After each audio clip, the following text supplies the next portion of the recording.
2020 it began, like every other year, by watching the darts and drinking some beer.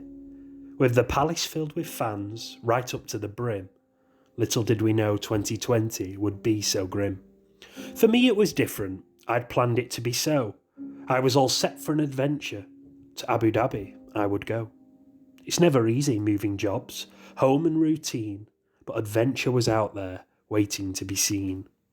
I wasn't sad it was over, rather happy it happened, leaving behind loving memories of former pupil, parent and friend. When lockdown first came, in May of that year, I could see confusion and upset hidden behind fear. When asked to help care for our key workers' children, I rolled up my sleeve and said, where do I begin? As one of the youngest staff members about, it was my duty to help, of that I had no doubt. I insisted, choose me, I will help form a bubble. I created a rainbow scheme to help those caught in trouble. Maths and English were swapped for love and support, and plenty of outdoor, non-contact sport. Reassuring our children they were safe here at school was as important as laughing and playing the fool. My plan was to travel, to work abroad, relocate and be merry. But thanks to COVID, I changed it and off I went to Bury. I know wherever I go and whatever I do, I'll bring my heart full of love and a soul that is true.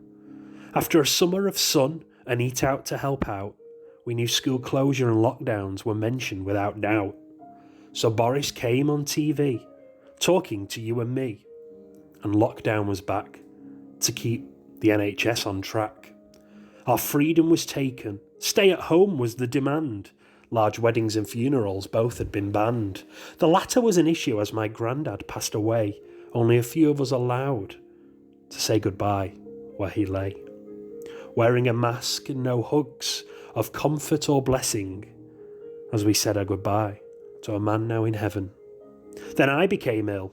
COVID came for me. Only a few days earlier, I'd been sat by the sea. This evil disease doesn't care who you are. It will travel to you, wherever you are. Then those in my house all became ill. I began to fear, would it be us that it would kill? Too many have died, each one a regret.